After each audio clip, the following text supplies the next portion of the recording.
Oh, come on.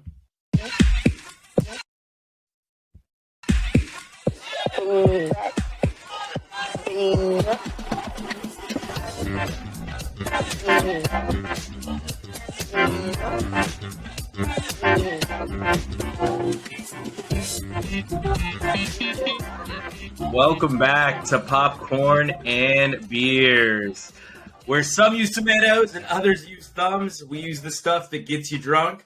Obviously, welcome back, Jordan. It's been far too long. Back, little sunburnt. How was that? Was it top off or top on cruise?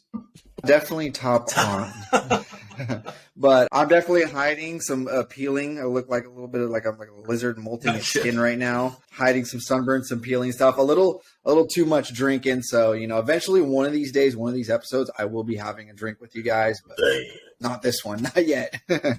You're still in Bloody Mary time and mimosa time over there. Oh yeah. Actually, does the Corona Rita count as like a brunch drink? Mm-hmm. Yes, sir. A Corona Rita? I think so. Yeah. You make a Corona and you put it upside down. Or make a margarita, put an upside down Corona in there, so as you drink it, it empties further into it. Josh has got somebody in his bar just waiting 3 days for the beer to brew. Sorry, I have it imported from Mexico. Now, see, we boiled it. Now we got to let it sit, and then we let the hops. Yeah. The cool thing is you get a lesson on fermentation as we go. Why don't we give everyone a lesson on going to the movies? So, Jordan, though you were on a cruise, you were able to get some things watched. So what were you watching this week?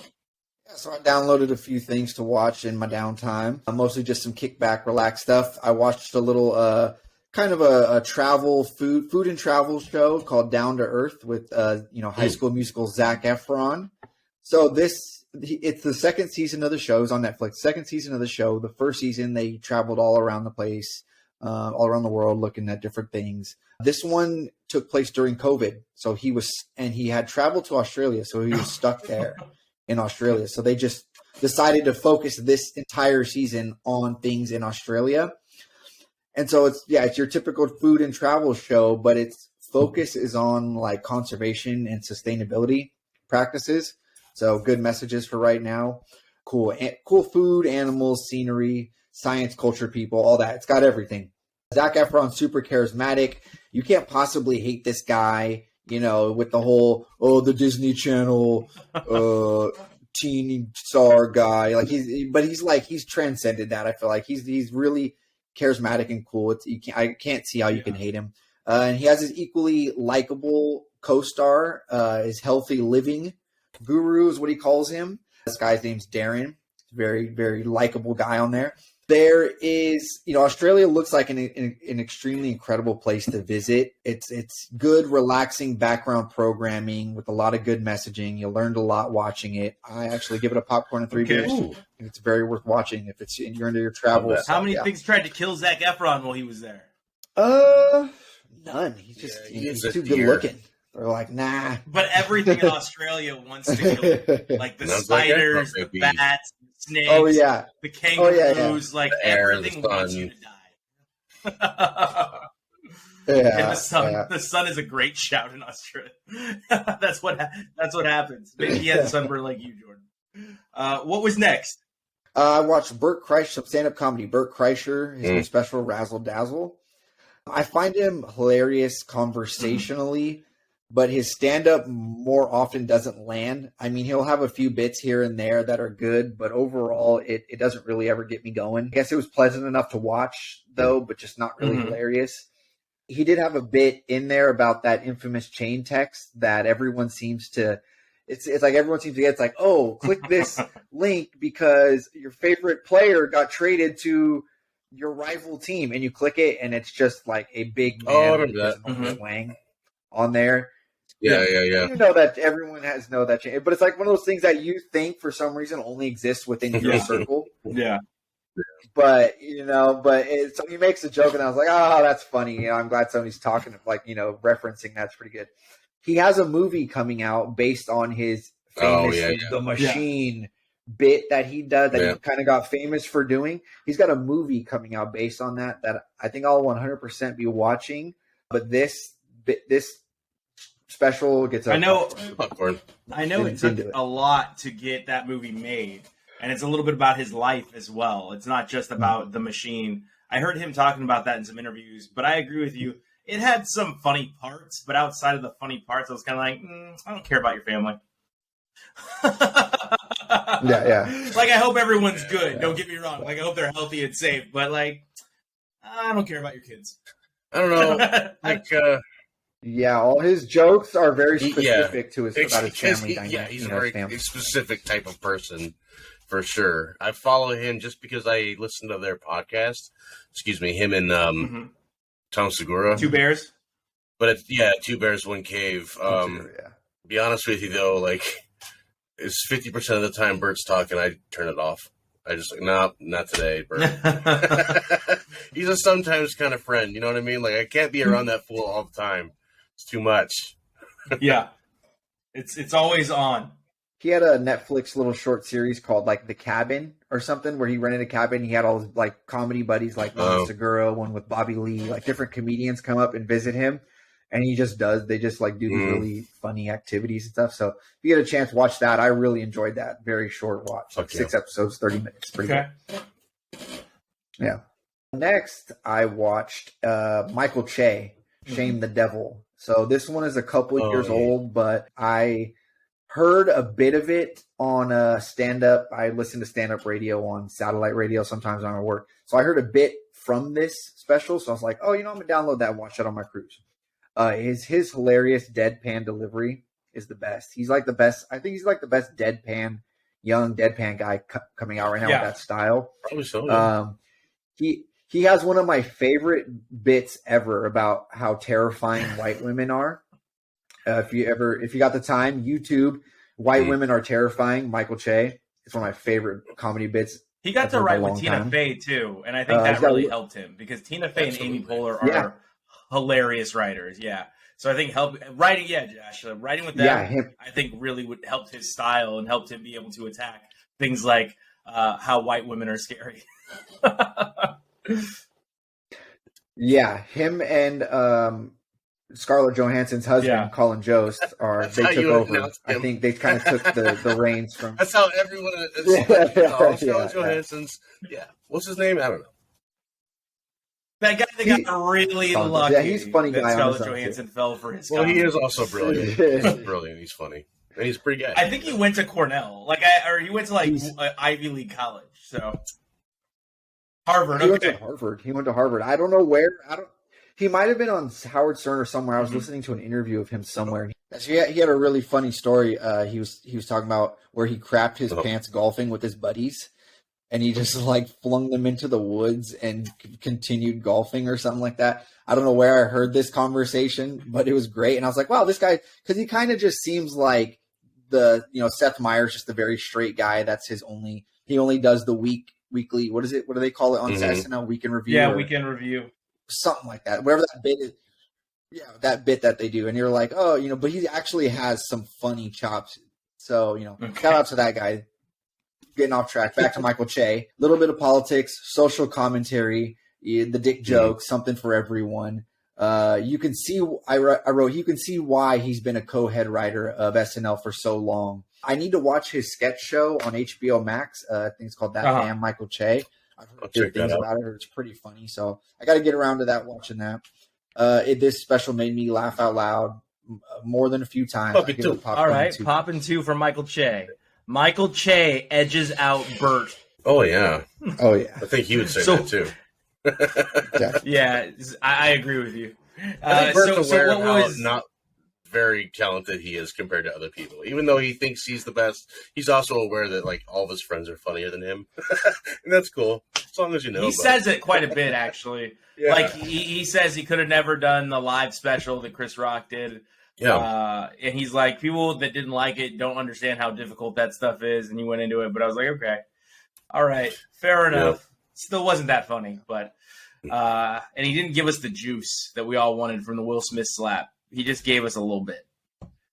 All right, so what was next there? Yeah, I watched a little classic flick. I'd never seen this one before.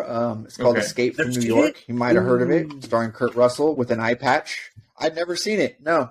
And I definitely want to watch Escape from LA next, the sequel. I've actually seen a very short bit of Escape from LA, and I kind of was like, oh, this looks interesting. So that made me be like, oh, I got to watch this one, the first one, so I can watch that one. But Kurt Russell with an eye patch apparently was his idea for his character to wear an eye patch, is what I have read. From a cinematic standpoint, I understand why choose New York, but realistically, in this scenario, why would you use New York as the place for this massive prison in the plot? It doesn't make sense. Like, there's just too much infrastructure and things for them to, like, strategically to manage this doesn't work. I read this was Snake, even by name, is the inspiration for the Metal Gear Solid video game character. Never played that video game. I would like to. It just seemed like something that was a little.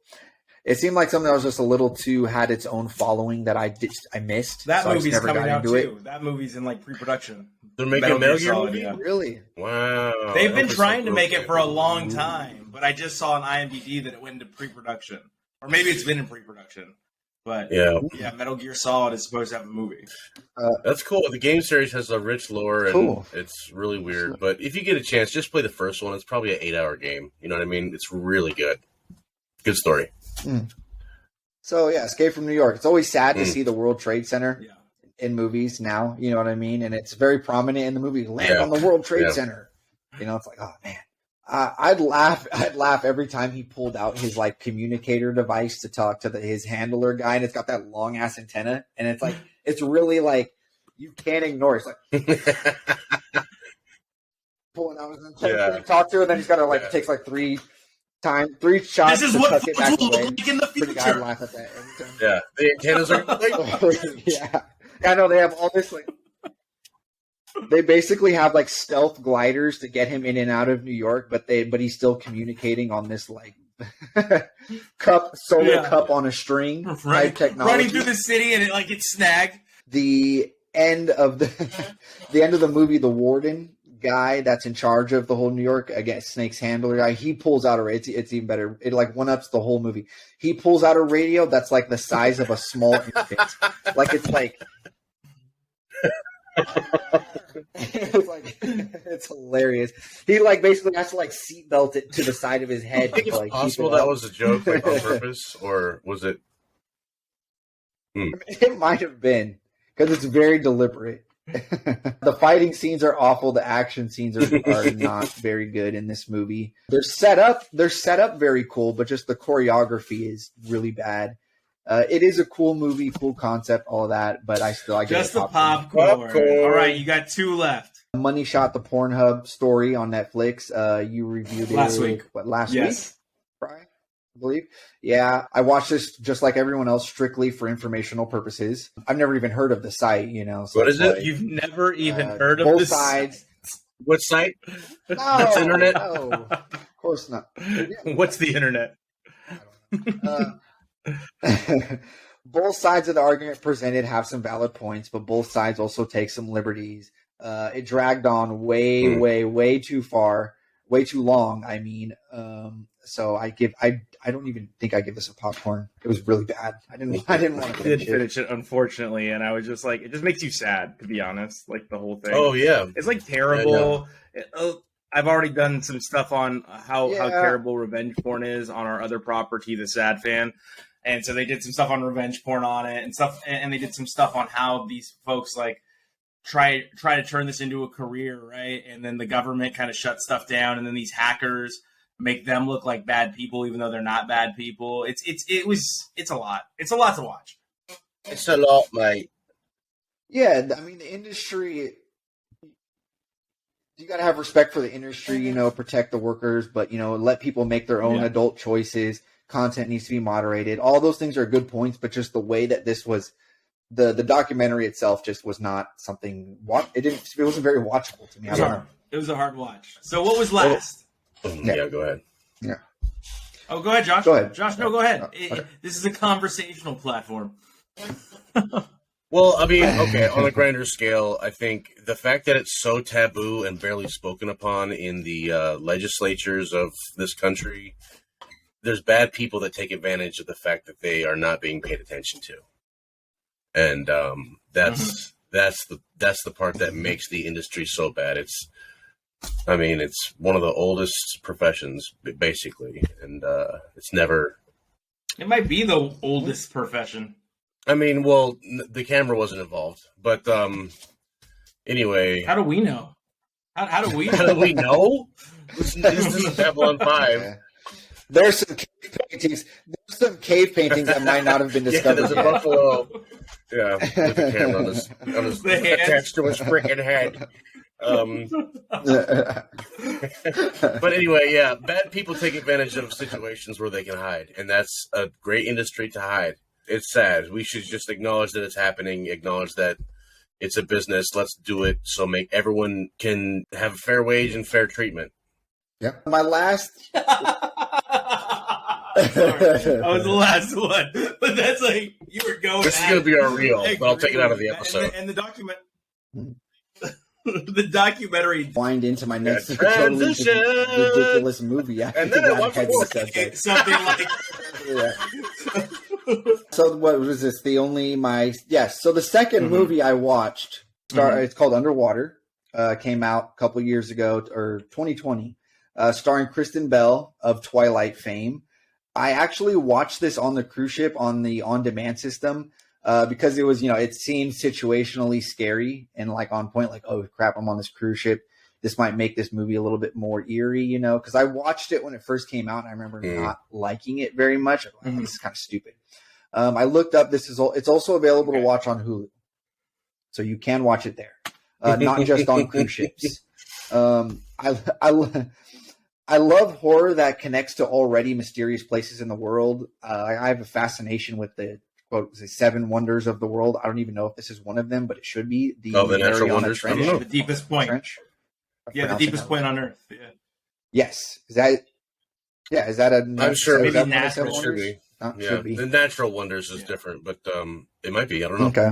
Well, so the movie's about humans doing human shit. Human stuff. Screwing with nature. Screwing with nature, drilling the bottom of the ocean, releases scary underwater monsters.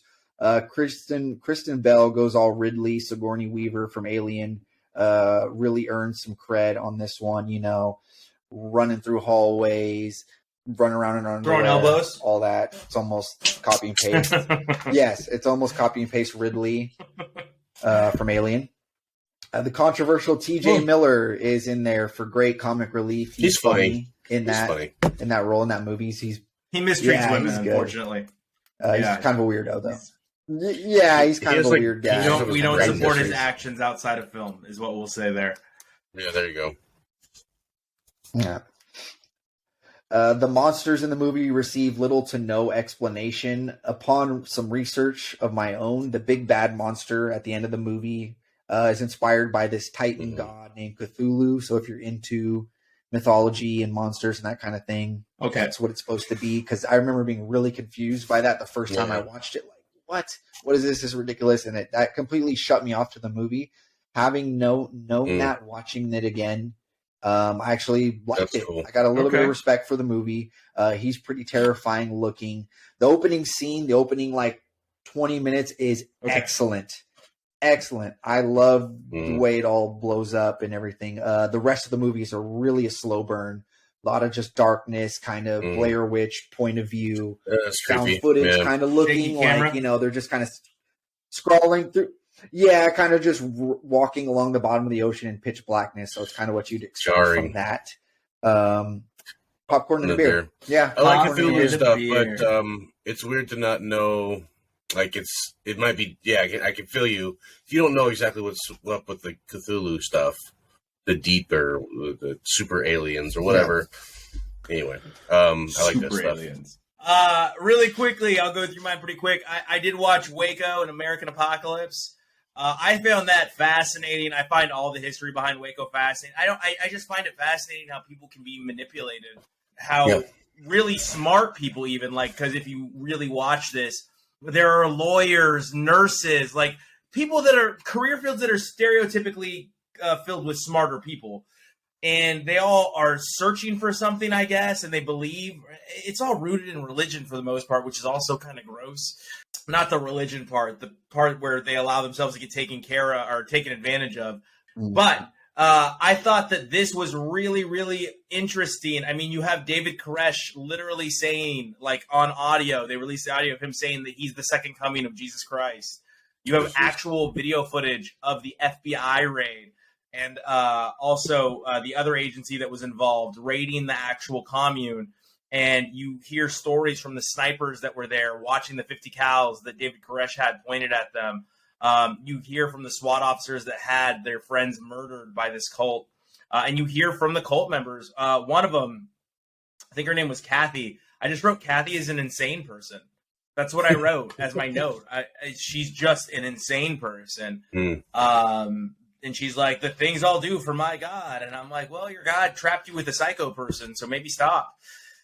They negotiated the ceasefire, and the story goes it lasted over 50 days, I think 51 days exactly, as far as that standoff was concerned. And it ended with many members of that cult dying in a fire that many believe was started by the cult because the agencies denied it. And it's also, you see how badly the FBI screwed the pooch on this and how Congress screwed the pooch on this, letting lots of innocent people die, not waiting it out, for people to keep coming out, to keep negotiating. You also see how the negotiators got railroaded. Overall, as far as the story is concerned, I'll give it a pop and a beer, but I think just to watch all that footage that they had that had never been released, it's well worth that watch. Watched an older film, XmenFirstClass. This one...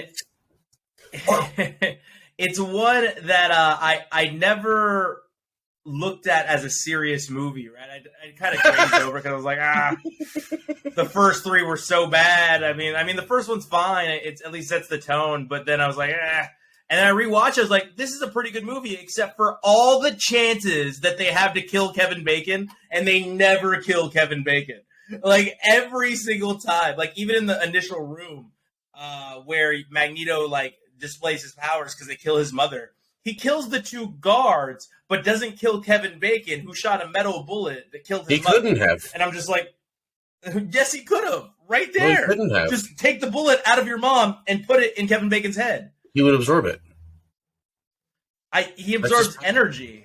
Yeah, that kinetic energy of that bullet, he would absorb it. Somebody had to kill the bounce off him. That's the whole thing. He can't really be killed. And that's how they got him in the end. They stopped his powers. They stopped time.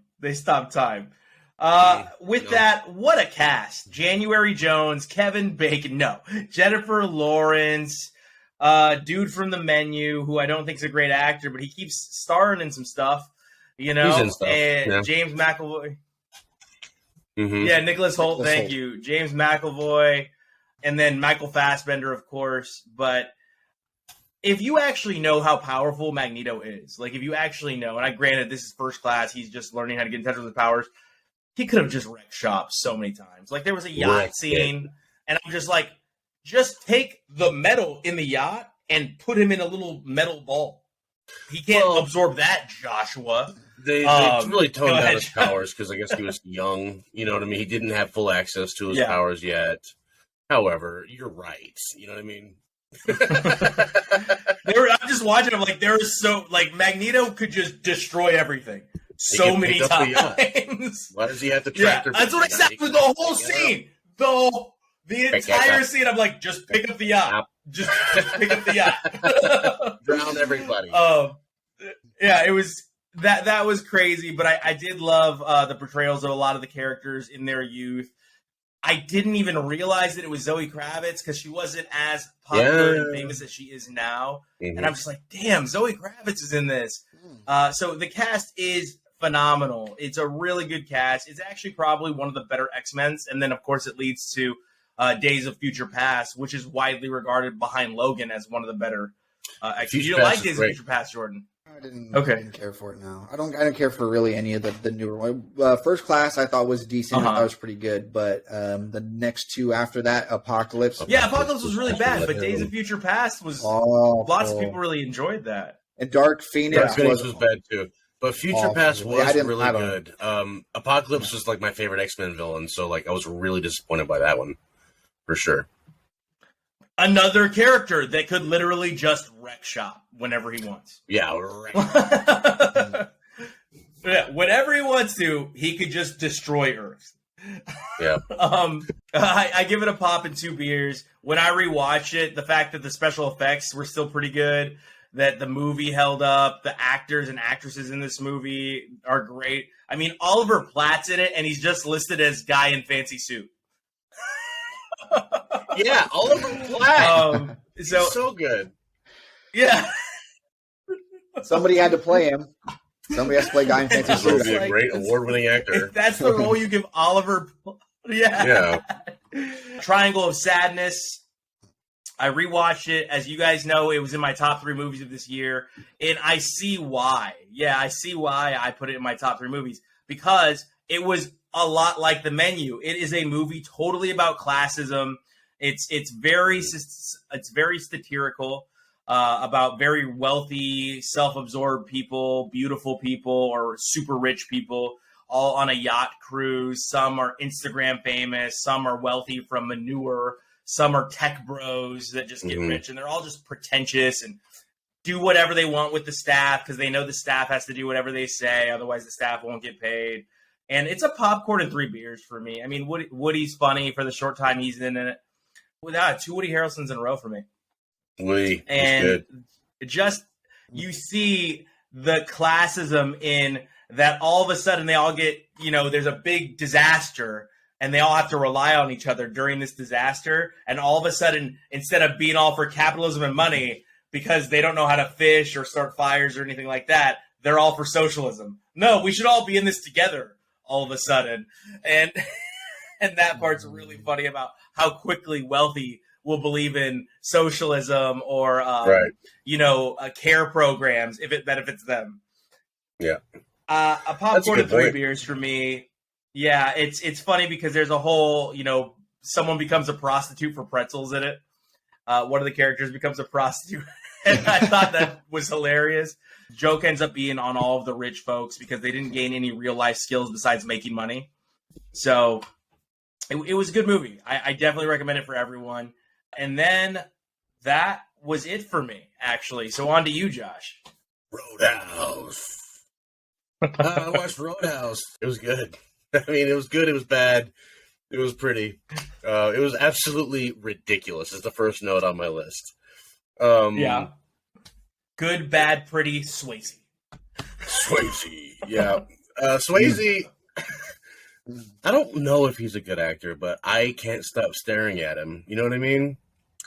Yeah. And then Sam Elliott, like halfway through the movie, like, holy crap, they just brought the coolest chaps in the world. That was a weird sentence. It was good, but it was a weird movie because it's the 70s, dude, and it's kind of a monumental movie for the 70s. About the honky-tonk bar that there's always a fight. This isn't a new trope. It's from the Wild West and before that even. But this is their version of it. Patrick Swayze goes in there, saves the day. I shouldn't have to explain Roadhouse to you. There's so much like, hey, you want to kiss her titties? It's $10. And then they make a joke about that, like this is Bonanza or something. Like, it's weird. Like, it was camp in its own way, even though it's like such a macho, cool guy movie. But a huge, like, big ups to this movie. Everything in the movie was all like man, super sweaty, smokes cigarettes and whiskey. But Patrick Swayze's character is like the most secure in who he is, like not macho at all, but he'll drop you in a second. He'll rip your throat out. And he never was looking for a fight. He was just like, hey, let's quite all literally just cool out. Be nice. You know what I mean? Let's just get our money. They keep knocking his car up like throughout the movie. He's like, well, I bought extra tires, so I bought extra tires. It's worth watching. It's definitely a look at what the 70s considered was really, really cool, and a lot of it still is really, really cool. But if I was just going to be totally objective, I'd probably give it a popcorn and 1. So that's where it stands. All right, popping 1. And what was next? Okay. Oh, sorry, George. Go ahead. Oh, sorry. Just being a MMA follower, UFC follower, you're seeing a lot of clips of the remake coming out involving Conor McGregor, Jake Gyllenhaal filming bits of the movie at UFC press conferences and weigh-ins, and even in the octagon during live events. So that's definitely got me interested in watching the new one, or the old one. Sorry, going back and watching that for some reference to the new one coming out, because I will be watching. Jake Gyllenhaal steroided out. Yeah, he looks good. I mean, he had some work done, but he looks good. Steroids work miracles, man. I'm telling you. I mean, it's hard work too, though. I mean, let's be honest. Steroids definitely juices you up to do some hard work. Outside of Roadhouse, I really only watched our Drunk Classic, and just because of the butter on top and Drunk Classic, I went with the fantasy setting again and watched Lord of the Rings 3. Return of the King, great movie, blah, blah, blah, blah, blah. But I'm noticing, like, Gollum is starting to look a little bit more dated. Little bit. But what I think will last no matter what is the facial expressions and the mocap. It's good enough to where what is lacking in the CG made up for in the motion capture. Pretty cool. Good movie. Loved it. Popcorn and 3, of course. Okay. It was nominated for all kinds of awards, so. A billion of them. Yep. Yeah. And it's the first. Like, as we go into the Drunk Classic and the popcorn or the butter, it's Lord of the Rings is the first fantasy story in the modern era. It's the reason we have the fantasy genre. I'm sure another fantasy book would have come up, but this is the first one. And it was so far ahead of its time. It's full of lore that's not even in the books, like journals upon journals. If you're not into Lord of the Rings, that's fine. Lord of the Rings is quite a bit older than Star Wars, but no, for the movies. Yes, J.R.R. Tolkien did write the Lord of the Rings books before George Lucas wrote Star Wars. I thought you were simply referring to the movies in the fantasy genre. No. So I apologize. Nope. Moving on. Popcorn and 3. That's on me. What's older, Dune? What's older? Just kidding. Go ahead. He's not happy with that. Don't you ever disparage Lord of the Rings. We watched Reignoffire. Cool movie, dude. Cool movie. Christian Bale, Matthew McConaughey, Gerard Butler, like playing comedy relief. That was cool. Yeah. Wow. Not looking all ripped. Yeah, he was like the one with the heavy coat on. Yeah. Skinny. Yeah, he was young, man. Everybody was young. That was a big tell. Everybody was young. Yeah. So if you haven't seen Reignoffire, folks, it's like modern day-ish, give or take, but one day the dragons come out and then they take over the planet and it's apocalypse time. And so it's modern day-ish 20 years in the future where the dragons have eaten everything. So it's like desolation, and Christian Bale saves the day with the help of Matthew McConaughey. Yeah, it rhymed. And it's a really fun movie. And what I love about it, there's two things. The one thing is that it's a modern day fantasy movie, right? It's axes, it's swords, it's fire, it's fuel, dragons. The only difference is there's like radios, basically, and helicopters. You know what I mean? Like it's a really cool like bending of genres and making it just meld perfectly together. It was a fun movie about togetherness and triumph over evil and blah, blah, blah. Super cool. But the second thing I love about it is before going into Dungeons and Dragons, which is our butter on top, I came to the realization a long time ago that every movie is a Dungeons and Dragons movie. Like you can turn that into a story in Dungeons and Dragons. They're all, if you want to, and this is a perfect example of it, Reignoffire is like a big adventure action story. And if I wanted, Toy Story, I could bring this with Rexy into a game. I can play a game of Reignoffire in Dungeons and Dragons, the game. You could create a board game out of anything. Right. Because Dungeons and Dragons is a very expensive game. Yeah. It's like What? It's like we can't one of see my his points Josh about the movie. Anything this week. We can't see his Josh about Lord of the Rings. We cannot see his Josh about Dungeons and Dragons and Reignoffire. He is not having it. It is this week. It is fantasy week. We are not getting in the way of this wrecking ball that is coming through.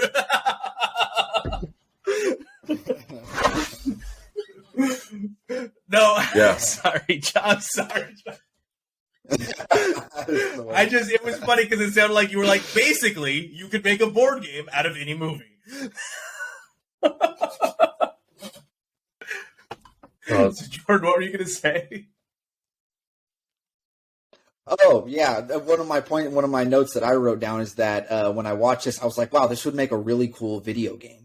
And it was kind of like that run of the early 2000s, where every movie did have a video game come out with it and a soundtrack. Everything had a video game. Even Van Helsing, soundtrack. Which was louder, was one of the better ones. Scorpion King. Scorpion King had a video game. Yeah, Riddick. Riddick had a good one. Did it really? Oh my god! Lord of the Rings. Speaking of Lord of the Rings, that had a fantastic video. I love those. Oh yeah, Dragons had some great video Towers games. Was really good. Where you're on the tower, like as Gandalf. Yes. Combo. Yes. Yeah. Super cool. Anyway, so I like this movie a lot. Going back, it was incredible acting. Okay. It was a great storytelling. Really fast pacing. Like they presented a problem and they addressed it, and like it was just like a snip snap, great plot line, great visuals. The aesthetic of the film was incredible, sort of unique in its own way, not really, but kind of. Beautiful storytelling. They just got right to the point. The whole movie was just getting right to the point. And McConaughey was like incredible in this film. This is before maybe McConaughey was solidified as a rom-com guy or in the middle of it. And then he went on to Lincoln Lawyer and being in serious films. He's a beefcake, barbarian, American Marine type of boy. And like, it was tight. Yeah. And then Christian Bale was also like really, really cool. He's different in every role he plays, so you don't really know where to put him. Great story. It was just fun. It was a fun movie. Dragons. Oh, good job like hiding the CG with fog, so it's kind of timeless. You know what I mean? Yeah. Yeah. What'd you give it? I go Poppin' 2. Poppin' 2. I'll also say I loved the movie again. I rewatched it and I was like, you know what? This is a really solid movie still.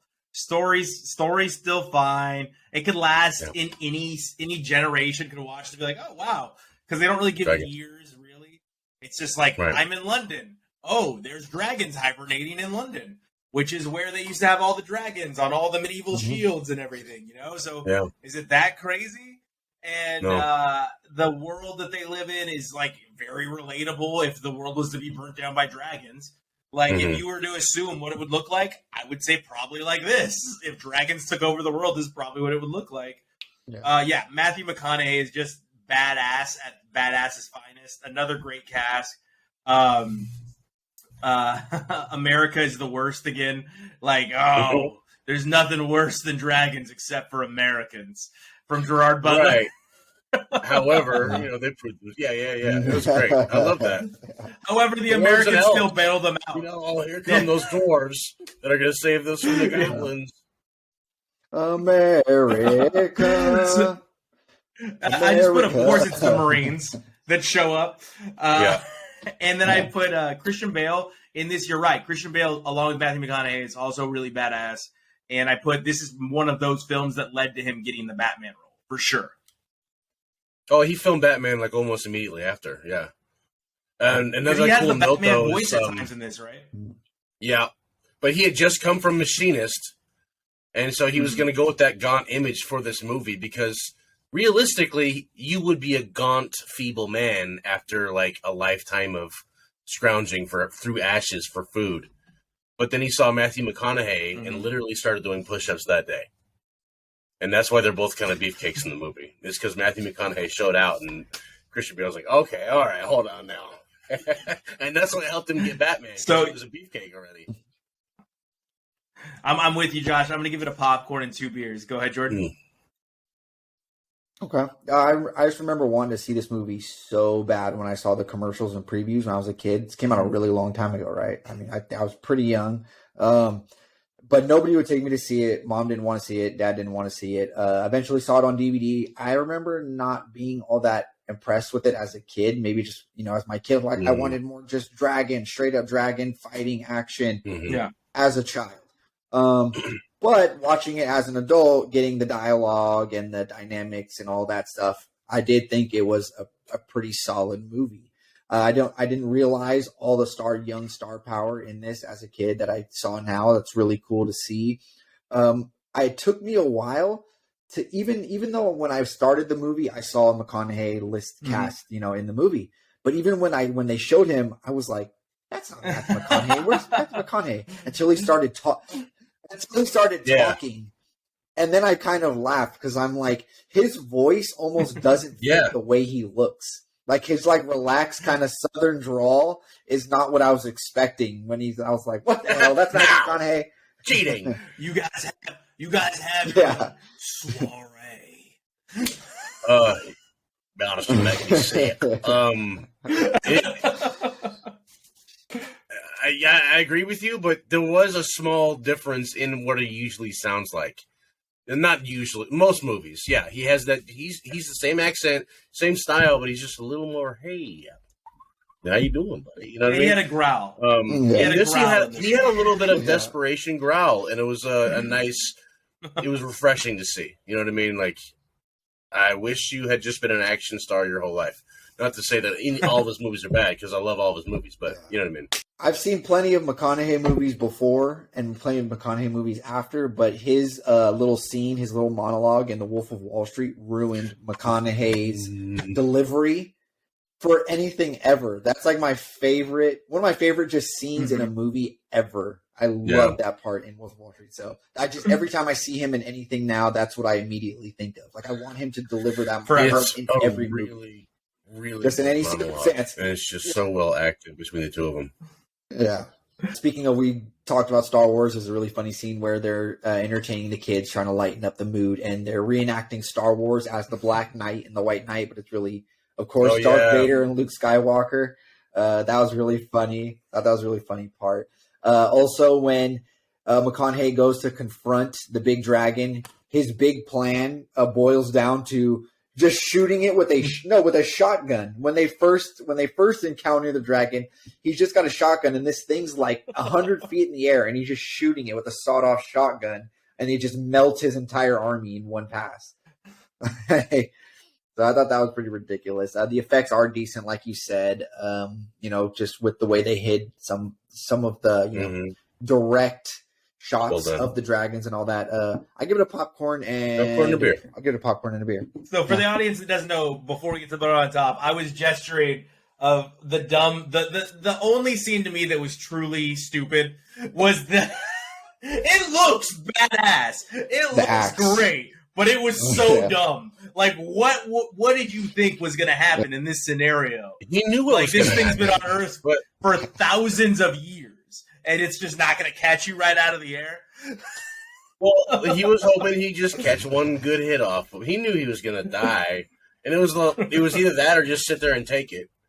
Of course it was dramatic. And it was like, oh, why? Of course. But yeah, you're right. So, Dungeons and Dragons, for the audience that doesn't know, a little peek behind the curtain. Josh has been begging us to make Dungeons and Dragons a butter on top. And Jordan and I have told Josh repeatedly, it's not out yet. It's not. So a little peek behind the curtain here in our meetings. So Josh, why don't you kick us off? Because this is your week. I'm not even going to tease you. All right, you go. How did you receive this movie? I received it well. Okay. I'm not going to gush too much. I'm really excited this movie came out. I'm a big fan of the whole Dungeons and Dragons environment, the whole thing as a whole. Wholly. Anyway, just like the game is fun. It didn't take itself too seriously. Just like when you go to play Dungeons and Dragons, a lot of folks think it's going to be a serious, like, I'll save the king and save the princess and stuff. But it ends up being you and your friends doing slow improv and making each other laugh. And it's just, you don't take it too seriously. There are serious tones. Everyone has their little backstory, like, my parents were killed by a cyclops and whatever. But in the end, you're just goofing off together, and that's what this movie was in the end. He had his buddies, and they just hung out, and they rode on the backs of eagles or whatever. A big shout-out to the over 30 things that I caught that were like directly from the lore of D&D. A big part of the original Dungeons and Dragons movie was that they just made a fantasy film and said it was called Dungeons and Dragons. This is like set in the world of the default for the game. I started listing like proper nouns that are in the books, and then I ran out of space and lost interest. So I got to like 30 things that I recognized. Different guilds and spells and magical items. But anyway, so that's really cool. They stuck to the actual lore. They really bought into it. I went to the fan events like the day before on a Wednesday, and they gave me a cool little map. It's like a cloth map. And what's cool about the cloth map is like it's fun to get a little cool map because I'm a nerd. But it's just an expanded version of what's in the player's handbook, like the front of the player's handbook. Do you have it? Oh, do you have it with you right now? So I got this cool little poster, which is like the characters, and fighting the dragon. It's part of the movie, but it doesn't matter where. And then I got the little map. I love getting movie posters when something. Definitely, dude. Sorry, I love it. I love it. That's one of my favorite. So this is Faerun, which is the officially licensed world that we live in, and the movie takes place. The movie takes place on this coast, the Sword Coast. It's like up here and like down there a little bit. That it has like where the monsters are at. It's like it's fun. I'm a nerd. I'm gonna keep that up. It's actually just hanging up on my bedpost. Gotcha. Yeah. But besides all that, like, nerding out stuff, it was a fun movie. It didn't take itself too seriously. It didn't try to make this huge, like, impact on it. It was just, like, it knows what it is. It's a goofy movie with great CG, good acting where it was needed, fun CG. And, I don't know. They're going to make a sequel, and that's all there is to it. Popcorn and 2. Well, I'll just say anything I know about Dungeons and Dragons, I've kind of learned against my will, for the most part. Just in watching other things, they make reference to Dungeons and Dragons, specifically Stranger Things. Would be where I got the most of my Dungeons and Dragons references and reference points and knowledge from. It seems not for me, but I want to watch this movie. Honestly, I really do. But I like the idea of people having a place to go and come together. You know what I mean? Like, I like the idea of the nerd types, fantasy types, just having their sanctuary, their thing that nobody else understands, but it's their thing. It's probably how they look at people getting together and watching MMA or we gotta watch. They're like, what the hell? I don't get that. Stupid. You put on a jersey with another man's name on it, and it's your community. Yell at each other. Like, I'm sure it makes just as much sense. It makes just as much sense to them as this does, to me. So it's cool. I definitely want to see it. So go on. Yeah. So for me, I thought the fight scene in the cave, like the underground, where they get the helm of whatever to help you would know better than me, Josh, but the magical helmet to help them get past any lock. Like, I thought that fight scene in that cave where he's fighting the undead, like, swords people, the assassins. Yeah. That fight scene was dope. That fight scene was awesome. It was an amazing fight scene. Super cool. It was very good. Now, in this scene, I don't want to give it anything away. There's a dragon, as Josh said, and I die because I have a fat dog. And gave too much away already. Okay. I gave too much away already. There's a fat dragon. But I was dead. I was in tears. I was laughing. So everything that dragon did made me laugh. And it's rolling around on its back, and its belly's just going up. And it's dragging its big old belly through the hallways, and I was losing it. I was losing my mind because it just reminded me of my fat little dog trying to get through the house, and I was just dead because the drag, and it was great CG on the dragon too. It was really good. Mm-hmm. But that fat dragon, for some reason, I couldn't hold it together. The little wings on the fat, I couldn't do it. And there's a line there where he goes, "What happened to the? There should be one more," and he goes, "That it didn't eat." So I did love that. Miss Rodriguez got into phenomenal shape for her warrior role. Beefcake, she crushed it. Yeah, she crushed it. She was in great shape. She crushed the dialogue. She hit it. Everything for me was right in the head. Chris Pine was a bit perfect much for her. Chris Pine was a bit much. She was great. Chris Pine was a bit much. Yep. Shapeshifter was probably my second favorite character behind Michelle Rodriguez. You get a cameo. I'm not going to screw this one up. I'm not going to spoil this one. But you get a cool little actor cameo for Michelle Rodriguez's boyfriend. And that one also, I felt good about it. I was like, oh, it's that guy. For her ex-boyfriend. Yeah, I forgot about that. Yeah. Yeah, I was like, oh, how about that cameo? Good for them. That was a good get. So that one made me smile. Okay. Outside of that, it was so campy. It was so campy. For me, it was a popcorn and one beer. But it was, I said, my last note, I put, you know what? It's a movie about bloodlust zombies, zombie wizards, the undead taking over the world with magic. Unfortunately, we never get to see the main evil character, so I'm hoping that we get to see that character. We see one of the disciples, but we never see a character that the disciple is speaking to. I could tell that I think that's probably what they're going to do for a sequel, if it makes enough money, is probably introduce that character. Because that character did seem pretty cool when they're having a conversation with that character. Hugh Grant, also a bit much, but I think his character required it. The whole time I'm watching Hugh Grant do it, I was like, you're not Jeff Goldblum. And it felt like he was trying to draw some Jeff Goldblum. Yeah. Didn't it? Like a little piece trying to pull a little, and I was like, and I'm Jeff Goldblum. Yeah, and I was like, I'm not taking this. You're not Jeff Goldblum. You can't do the same. It was good. It was fine. And I put my last note. Sorry, my last note was probably not a good movie, but it was really entertaining. So I gave it a popcorn and a beer. Okay, so that's a wonderful review in the end there, that last tagline, because like Dungeons and Dragons, when I explain it to people, a lot of people are like you, Jordan, it's not for me. But like together we're in a room making a story. And if I were to tell you that story, you wouldn't really necessarily be into it. But it's not that great, but it was entertaining. And that's a lot of fun. It was entertaining to make it. That's what Dungeons and Dragons is. So it really captured the vibe of Dungeons and Dragons, at least for me. There's going to be a lot of negative reviews for it. I'm positive. People don't like fun though, and I knew what I was getting myself into from the trailers, and I was kind of like, you know what, they look like they had a lot of fun making this movie. Like all the actors look like they had a good time. But yeah, it was cool. So we really do hope you had a good time listening to this episode. Of course, we're going to label it The Times as always, so you know exactly where to go for the movie you want to hear. But before we end the show, Jordan, why don't you let us know what you've chosen for our Drunk Classic?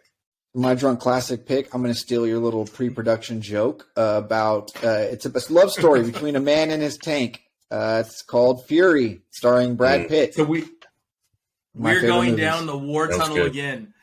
And this video game led to a lot of wars when we were kids about who was the better character. Was it Sonic or was it Josh? Who was the other character? I don't know, but I'm one player. You get two player. That's all I know. Super Mario. Sonic or Mario, right? Is it Sonic or Mario? Sonic or Mario? Sega or Nintendo? Sega or Nintendo? Well, they both got movies in the end, so they both won. This one is going to be fully animated. Those of you that know, there was one a while back that was awful, and it was live action. This is going to be a little bit different, I think. So we're going to see you all at the movies for Super Mario this week. Thanks for coming.